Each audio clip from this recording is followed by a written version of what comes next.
The snow was thick that morning. Jon Snow stood at the edge of Castle Black, looking back one last time before he made the choice that would change not just his life, but the fate of the North. He had ridden with Benjen Stark to the Wall just weeks ago, sworn the vows, felt the cold wind of duty. But his heart, it never belonged there. The Wall was cold, empty, lifeless. It wasn't where he was meant to be. The moment he heard about Ned Stark's arrest and Robb's call to banners, something inside him broke. He had spent his life trying to prove himself worthy of the Stark name. And now, when his family needed him the most, he was expected to guard ice and shadows while they bled in the south. Jon packed quietly that night. Ghost, silent and pale as the snow, followed without question. The guards were asleep, the gate left open for a hunting party. He slipped out unnoticed. He didn't feel like a deserter. He felt free. He rode hard for days, cutting through forests and frost-covered roads. His hands were numb, his face burned with cold, but he didn't stop. Every mile closer to Robb was a mile away from ghosts and dead men. He didn't care what the Night's Watch would call him. Oathbreaker? Traitor? Maybe. But he was done obeying a life built on someone else's rules. At dawn on the 7th day, he saw Stark banners rising from a field outside Moat Cailin. Wolves on grey flapping in the wind. His chest tightened. Home, war, family. The camp was bigger than he imagined. Thousands of men, tents, fires, clashing swords. He rode straight to the center, where Robb's tent stood like a lord's hall in the wild. The guards pointed spears at him. "I'm Jon Snow, I've come for my brother." That name still meant something. Robb didn't speak at first when he saw him. His blue eyes just stared, full of both shock and something close to anger. "You broke your vows?" he finally asked. Jon nodded. "I couldn't sit at the Wall while they called your father a traitor." Robb paced the tent. "They'll call you deserter. The Night's Watch will hunt you. I should send you back." "You won't," Jon said. "Because you need men. You need someone who fights for more than honor. Someone who fights for you." Robb looked at him long and hard. "And what about the Wall?"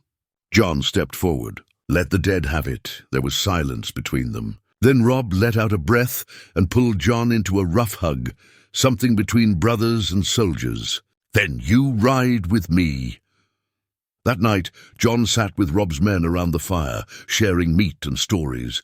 Some looked at him with respect, others with doubt. A deserter still wasn't trusted. But he fought well, spoke little, and Ghost was always near, wild and dangerous. Slowly they accepted him. He learned war fast. There was no room for thinking, only moving. Swords didn't care if you were highborn or bastard.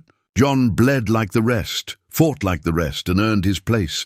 He rode beside Robb in the skirmishes near the Twins, leading small raids. They began to call him the White Wolf, quiet, cold, deadly, but behind his eyes there was always more. Jon fought not just for Robb, but for every name carved in his memory: Eddard Stark, Arya, Bran, even Catelyn, who never saw him as her own. He would make them proud. He would bleed for the North. He just didn't know yet that the war he chose would take everything from him. The days blurred into blood and steel.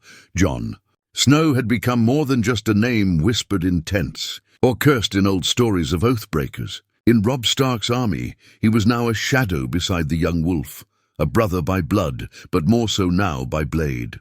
While Robb carried the title of king in the North, Jon became the quiet edge of his sword. No one could deny his skill, but behind the victories, something darker began to creep through the cracks. Word had spread. Ned Stark had been executed, not in war, not in battle, but in front of a crowd in King's Landing, kneeling like a criminal. Jon had heard it from a scout who had heard it from a raven, and when he told Robb, his brother didn't speak for hours. That night, Robb broke 2 spears over a tree trunk and didn't come to the command tent until morning.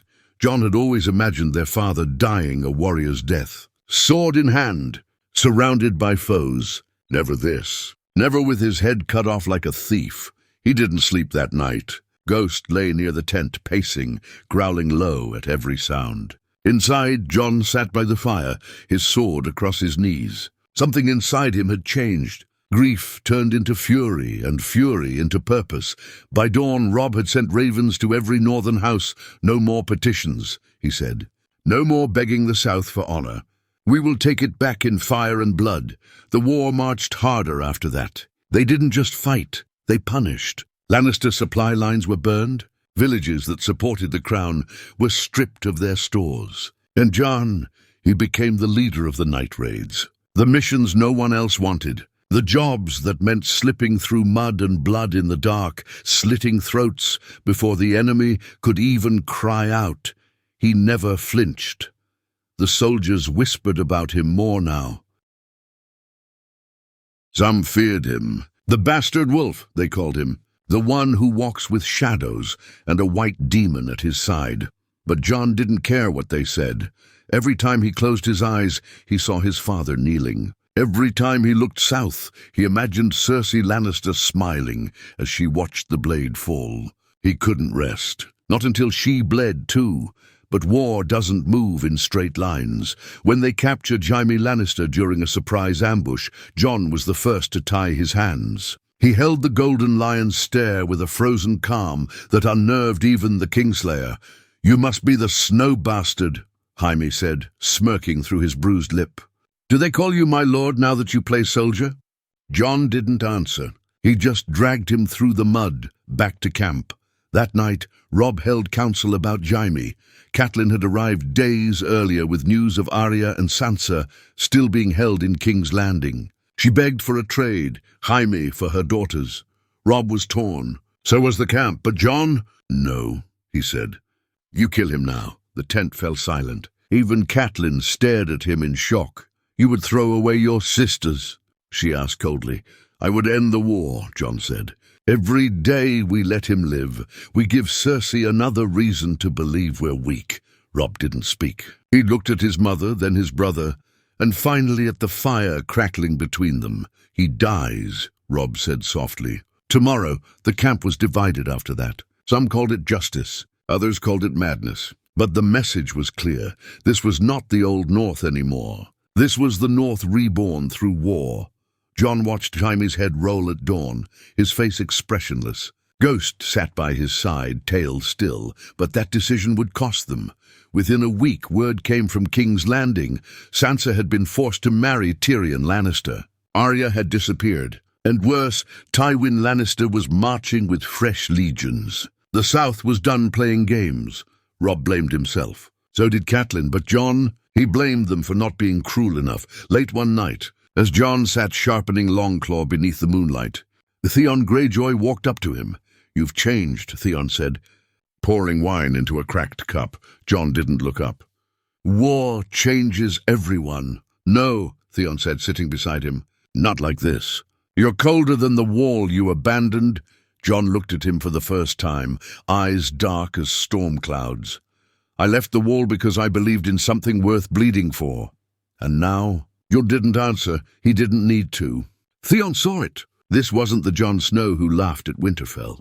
This was a man sharpening not just his sword, but a grudge, a fury, a hunger that had no end. Robb's victories continued, but each one felt smaller. Each city they took was more ruined than the last. Each feast was quieter. Jon was no longer just Robb's shadow. Some whispered he was the one pushing Robb to harder choices, darker roads.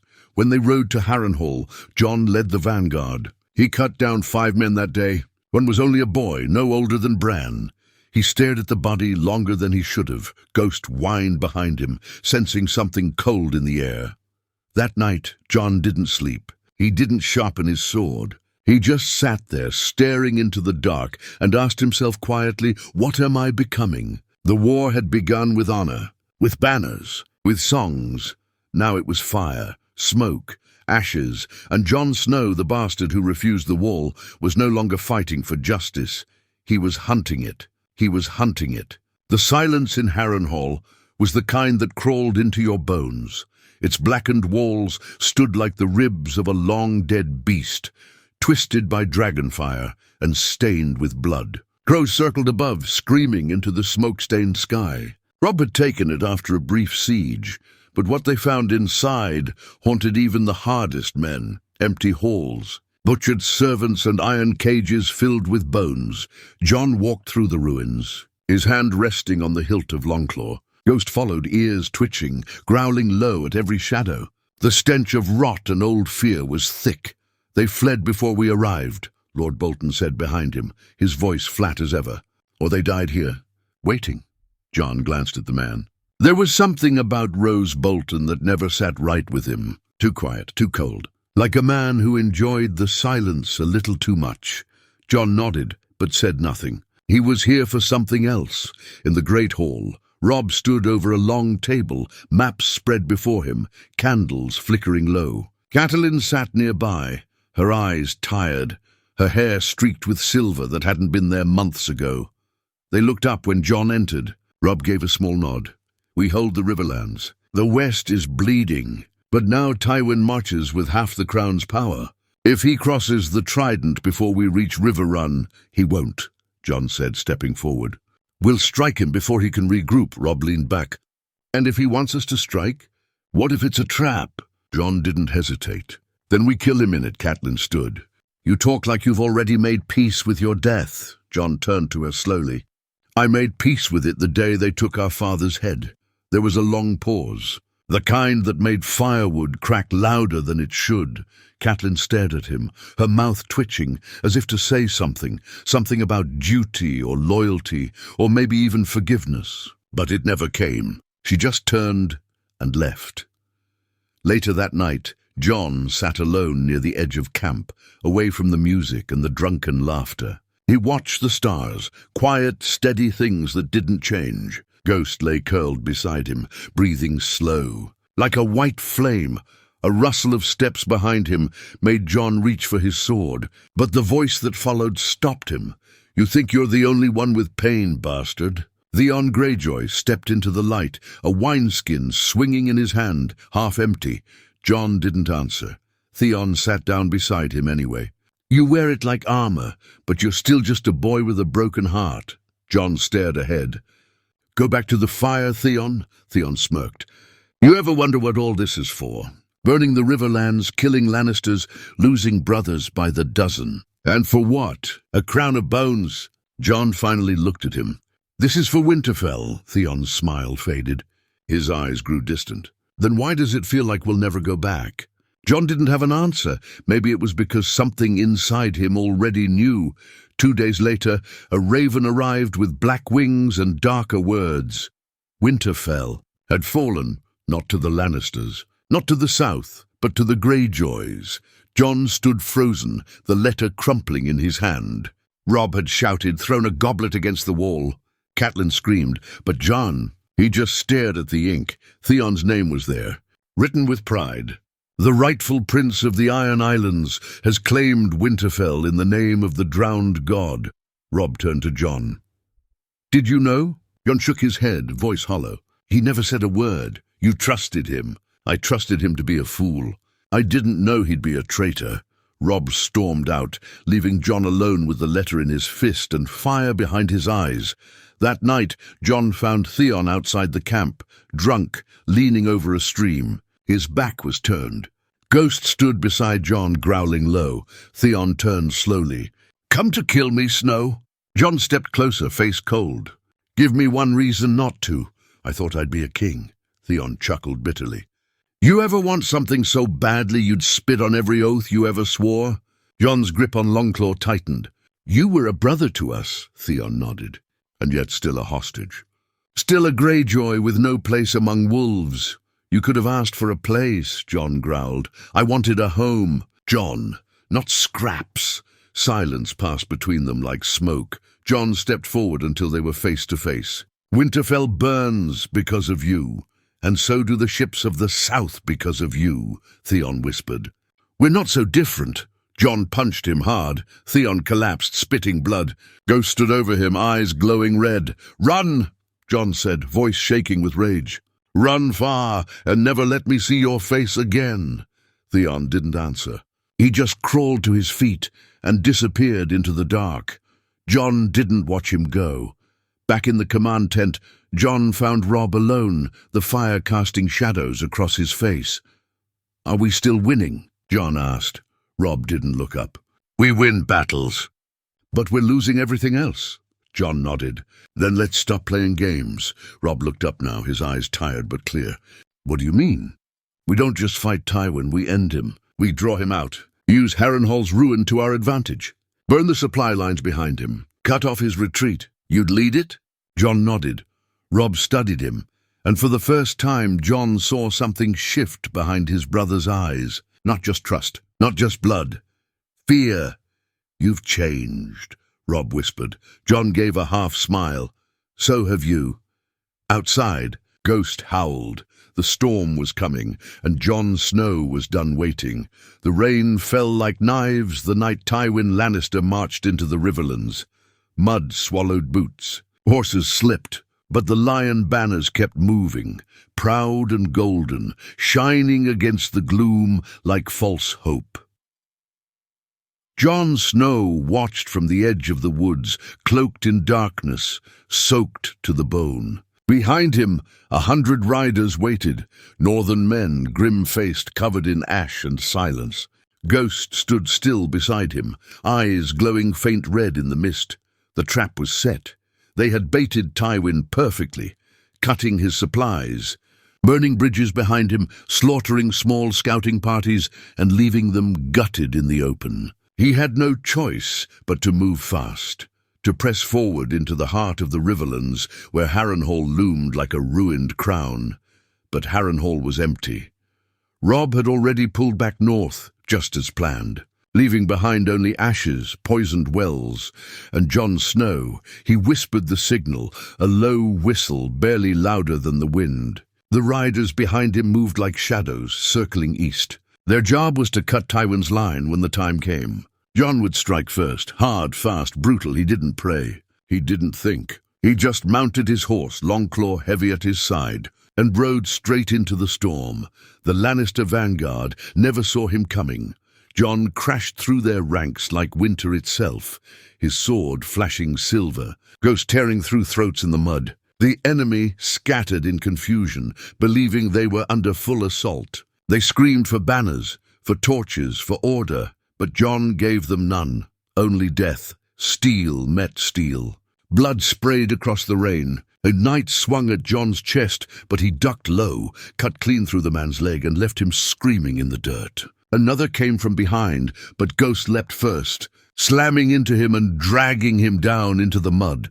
The Lannisters began to retreat, panic spreading like fire in a dry forest. That's when Jon's riders cut in from the sides, sealing their escape. It wasn't a battle, it was a slaughter. When it was over, the rain still fell, quiet and steady now. Jon stood in the center of it all, surrounded by corpses and broken spears. His hair was soaked black, plastered to his face. His sword dripped red. Ghost returned to his side, panting. His muzzle was stained, his eyes calm. Jon didn't smile. He didn't cheer. He just looked south, toward the banners of Tywin Lannister's main host, still a day away, still unaware that his vanguard was gone. And Jon whispered to himself, "This is how we end lions." Robb rode into Harrenhal by midday, surrounded by his personal guard. When he saw Jon waiting for him at the Black Gates, something passed between them. Pride, yes, but something darker too, recognition. "You killed 100 men last night," Robb said quietly. Jon looked down at his blood-stained gloves. "Only the ones who stayed," Robb nodded slowly. "And what are we becoming?" Jon stared at him. "What we need to be." Robb didn't argue. He just walked into the hall where Tywin Lannister's fate was being carved from bone and steel. By the end of the week, they had taken 3 more Lannister camps, burned their maps, poisoned their food. Tywin had no choice but to stop marching and retreat toward the Westerlands, but it wasn't enough, not for Jon, not anymore. One night, alone with Robb in the war tent, Jon laid out a plan that chilled even the king. "We ride west," Jon said, tracing his finger across the map. "We take the war to Casterly Rock." Robb looked up sharply. "It's madness." "That's the lion's den. It's the heart," Jon replied. "We take the rock, the war ends. No gold, no army. We turn their legacy into rubble." Robb hesitated. "Our men are tired. Your name is already being whispered like a curse." You've killed more men in the last month than I have in the entire war. Jon leaned in. Then let them curse. Let them fear. But let them win. Robb stared at him for a long moment, then spoke the words Jon didn't expect. You sound more like a king than I do. Jon flinched. I'm not a king, he said quietly. I'm a bastard with a sword, but deep down, he knew the truth. Something inside him was changing, and it frightened him more than death. As they prepared for the march west, a raven arrived bearing a single, blood-smeared message. Winterfell is lost. Bran and Rickon are dead. Jon's breath caught. The room spun. He read the note again and again, as if the words would change, but they didn't. Only 2 names, 2 boys, 2 brothers. Gone. 2 brothers. Gone. Robb read it next. He said nothing for a long time. Then he sat down, hands shaking, staring into the fire. Jon stood motionless. I should have gone back, he whispered. I should have protected them. Robb looked up. We all should have. That night, Jon didn't sleep.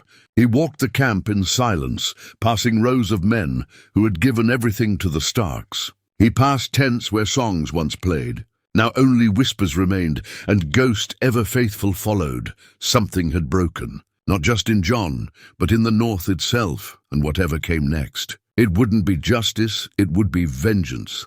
The march to Casterly Rock began with no songs and no speeches, just silence. Jon Snow rode at the front, Ghost padding beside his black horse like a shadow on 4 legs. Behind him, thousands of Northmen marched without laughter or cheer. The deaths of Bran and Rickon had changed everything. There was no room left for hope now, only fury. Robb rode beside him, face like carved stone, eyes hollow. Neither brother spoke much during those days. What was left to say? They had buried too many names. The path west was not kind. The riverlands were scorched, farms reduced to skeletons, villages turned into mass graves. The land reeked of smoke, death, and vengeance long spoiled. Lannister soldiers had left behind crucified prisoners and burning homes, as if daring the Starks to follow, and follow they did. Jon made sure of it. His war raids grew bolder, faster. He no longer took prisoners. Leave one man alive, he used to say, to tell the tale. But now he left none. Ghost learned the scent of fear. The men Jon led stopped asking questions. He was no longer a brother to them. He was a weapon, a blade forged in the fire of loss. They reached the Red Fork and burned the last Lannister camp guarding the crossing. It wasn't a battle, it was a message. They didn't just kill the men. They torched their standards, drowned their captains in their own gold, and left their corpses hanging from trees. Robb confronted Jon afterward, in the ruins of what used to be a command tent. This isn't war, Robb said, jaw tight. It's slaughter. Jon stood over the map, blood still on his cloak. And what did they do to Bran? To Rickon? You think this brings them back? Robb shouted. Jon didn't blink. No, but it makes their killers afraid. That's a start. Robb slammed his fist into the table, scattering pieces across the mud-slicked floor. You're becoming something I don't recognize. Jon looked at him, quiet and cold. Maybe that's what we need. As they neared the Westerlands, the terrain changed. Greener fields, richer lands, the heart of Lannister wealth, and with it more resistance. But Jon had grown more ruthless. He began using fire, setting traps, burning crops, collapsing tunnels. He knew what the gold roads looked like, what they fed, and he poisoned them. In one village, they found a Lannister garrison holed up in a stone keep. The commander offered surrender. Jon ordered the keep surrounded and burned it to the ground. When Robb arrived, too late to stop it, he stared at the smoking ruin in horror. There were children in there, Robb said. Voice cracking, Jon didn't flinch. So were mine. They weren't your brothers by blood, Robb snapped. Jon turned to him slowly, eyes dark. They were more my blood than half the men wearing wolf pelts in this army. Robb stepped forward, hurt and angry. Is this what the Night's Watch taught you? To become a monster when the war doesn't go your way? No, Jon said softly. They taught me what happens when monsters are allowed to win. That night Robb wrote a letter. He sealed it with his own sigil and handed it to a rider bound north. Jon saw him do it. He asked no questions. But something inside him turned colder. 3 days from Casterly Rock, scouts returned with terrifying news. Tywin Lannister had abandoned the Riverlands entirely. He was riding to defend the rock with a host bigger than anything they had faced. 30,000 men, all armored. All desperate, Robb called a war council. Lords gathered in a circle. Fear crept in their voices. Some said retreat. Others urged a siege, but Jon said nothing. He stared at the flames in the center of the tent and saw his father kneeling. He saw Bran's broken body, Rickon's torn flesh. He stood up and said, "We don't run. We don't wait. We strike. Tonight," the Lord scoffed. "In the dark? Are you mad?" But Robb just watched his brother, the boy who once dreamed of being a ranger. He nodded. "Let's end this." That night, under a moonless sky, they came like ghosts. Jon led the charge, riding ahead through the mountain pass that guarded the rock. Lannister scouts were caught and butchered. The Northerners moved with discipline, death and hatred in every step. They reached the outer walls of Casterly Rock before dawn. Jon saw it then for the first time, towering, golden, proud. A city carved into the stone, glittering with the wealth of centuries, and he felt nothing, no awe, no fear, just the steady pulse of war in his veins. He raised his sword. Ghost howled. The attack began. They fought through tunnels, through battlements, through boiling oil and falling stone. Jon climbed the walls himself, killing 2 guards before lifting the gate. He moved like a storm, fast, vicious, unrelenting. His blade didn't slow. By sunrise, the rock was burning. Robb stood atop the highest tower, soaked in blood, surrounded by bodies. They had won, but it didn't feel like a victory. Later, as the sun rose over the broken city, Jon walked alone through the halls of House Lannister. Gold melted from the chandeliers. Corpses filled the wine cellars. He entered Tywin Lannister's war chamber, empty, only a goblet of wine on the table and a single note. "You killed the lion's den, but the cub still breathes." Jon crushed the note in his hand. He knew what it meant. Cersei still lived, and so did Joffrey. The war wasn't over, not yet, but the North had sent its message. The bastard wolf doesn't ask for justice, he takes it. The raven reached King's Landing at sunrise. Blood still dripped from its claw. The seal was broken before it even reached the Red Keep, but the message inside was loud enough to shake the Iron Throne itself. Casterly Rock has fallen. Tywin Lannister is dead. The bastard wolf rides south. Queen Cersei crushed the scroll in her hand, her knuckles pale, her teeth clenched so hard it cracked a ring on her finger. The small council stood silent, waiting for her to scream, but she didn't scream. She smiled. Let him come. Jon Snow had changed. Everyone could see it now. He no longer wore the black of the Night's Watch, nor the grey of House Stark. He wore dark leather, scorched at the edges, stitched with wolf teeth along the collar. His hair was longer, wilder, his eyes colder, and his silence heavier. Robb called him brother in front of the men, but in whispers. They called him something else now, the Ghost King, not just because of Ghost, who never left his side, but because Jon seemed more spirit than man, driven by vengeance. Unstoppable, untouchable, a blade with no scabbard. After Casterly Rock, Robb wanted to return north. Jon refused. "We end this in King's Landing," he said. "With fire. With their screams. They'll expect us," Robb replied. "They'll be ready. I want them ready." Catelyn pleaded with both of them to reconsider, her voice breaking. "The North has paid its price. We don't need the Iron Throne. We don't need more blood." "They killed our father," Jon said. "They butchered our brothers," Robb added. "They burnt our home," Jon whispered. Catelyn looked at them both, and for the first time she didn't see her sons. She saw wolves. The march to King's Landing was brutal, not because of Lannister resistance, there was little left, but because of the sheer weight of it. Every village along the Gold Road braced for the wrath of the North. Jon didn't allow looting. He didn't allow cruelty, but he didn't allow mercy either. The people feared him. More than Robb, more than the banners. They whispered stories of ghosts slipping into tents and never leaving bloodless. They said Jon Snow didn't sleep anymore, that he only stared into the fire at night, waiting for the flames to speak his father's name. Robb tried to keep the army grounded, but Jon kept them hungry. Grounded, but Jon kept them hungry. 2 weeks from the capital, a raven arrived bearing a white flag. Queen Cersei offered terms. Return to the north. Bend no knee. Claim no throne. And she will give back Sansa Stark, safe and untouched. Jon read the letter twice, then handed it to Robb. She's bluffing, Robb said. She wouldn't give up a hostage. She's bleeding, Jon replied. She's desperate, but she doesn't fear me yet. What are you going to do? Jon mounted his horse and called for his Black Riders, the elite scouts who had followed him since the Red Fork. Ride ahead. Deliver a message to the gates. What message? Robb asked.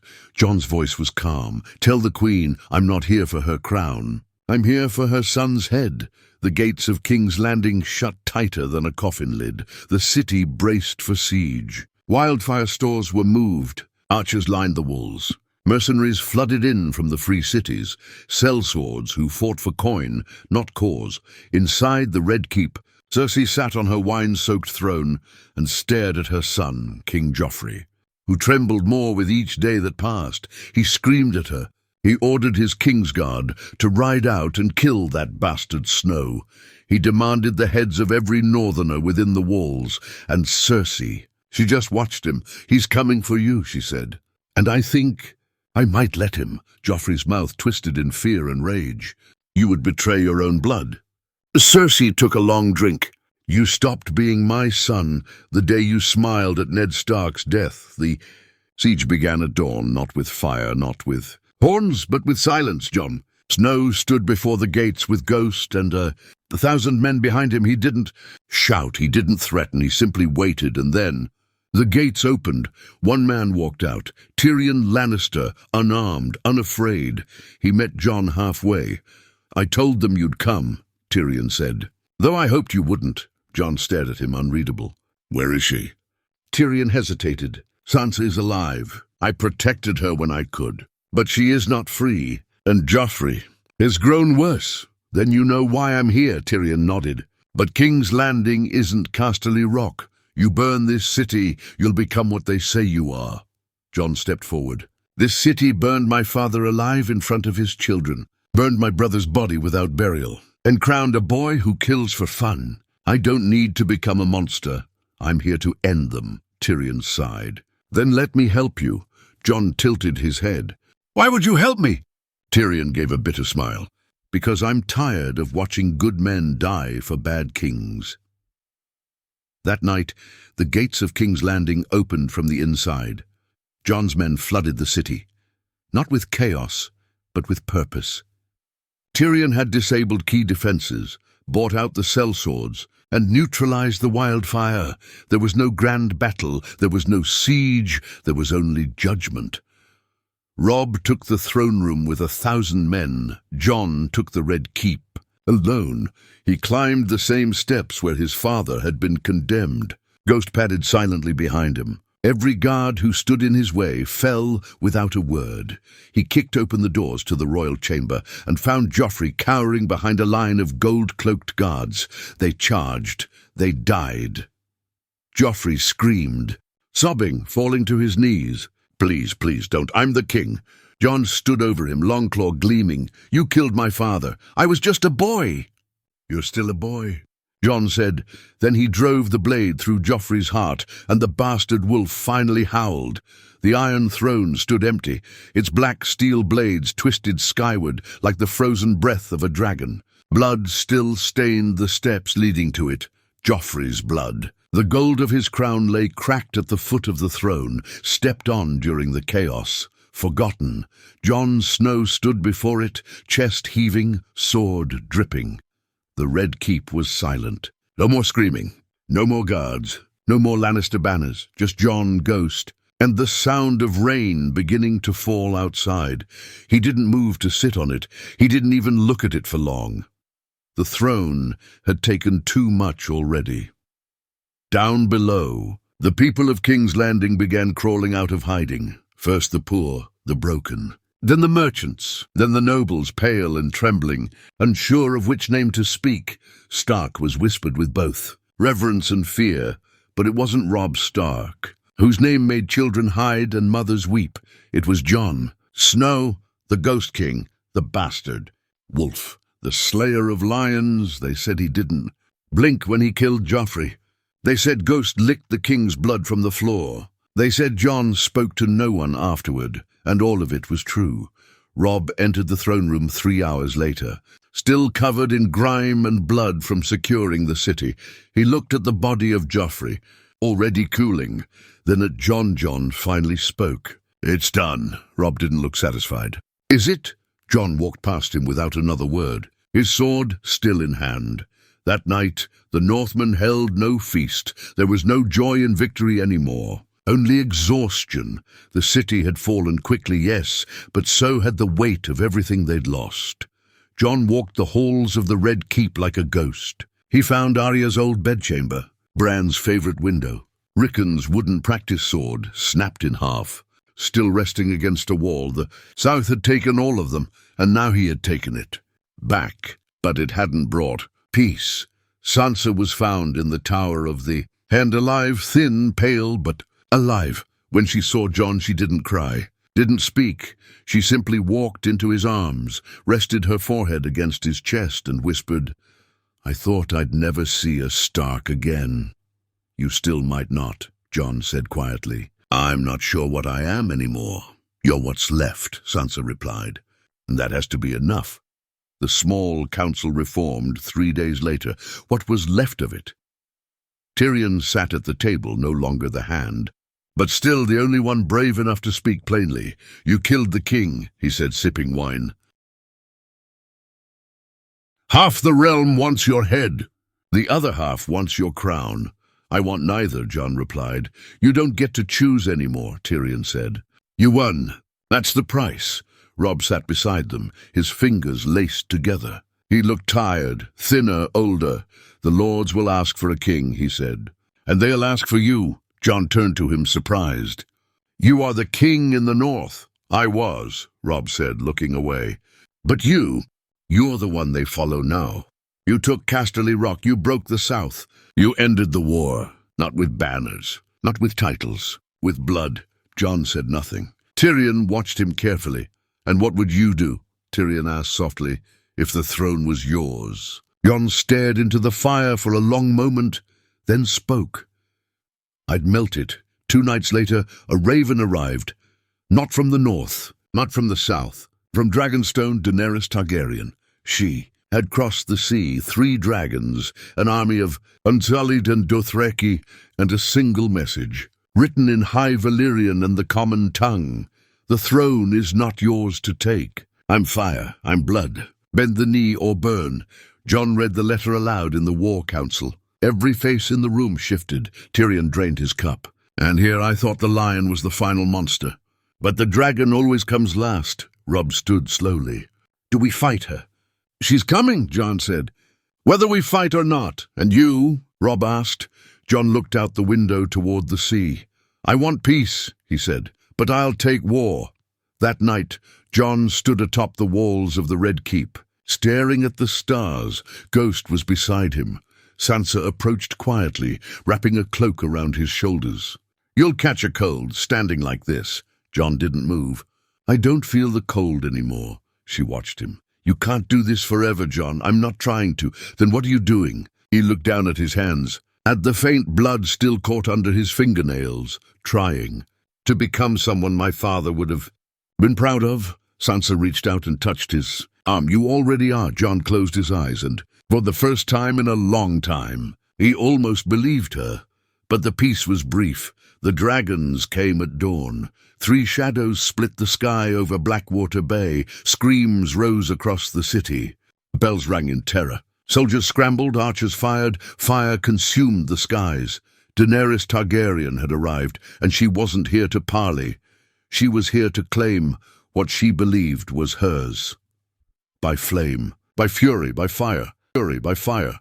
The sky screamed. Wings like torn banners ripped through the clouds as 3 dragons descended over King's Landing. Their roars cracked the air louder than thunder. Blackwater Bay boiled under their shadows. Soldiers dropped their swords. Children clung to mothers. And on the highest wall of the Red Keep, Jon Snow stood still, cloak flapping, eyes locked on the fire above. Ghost growled low beside him, fur bristling, ears flat. "They've come," Jon said. No one answered. There was no one left brave enough to stand beside him.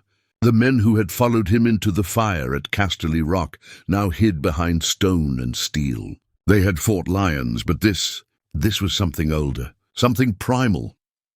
The Dragon Queen had arrived. Daenerys Targaryen landed in the square outside the ruined Sept of Baelor.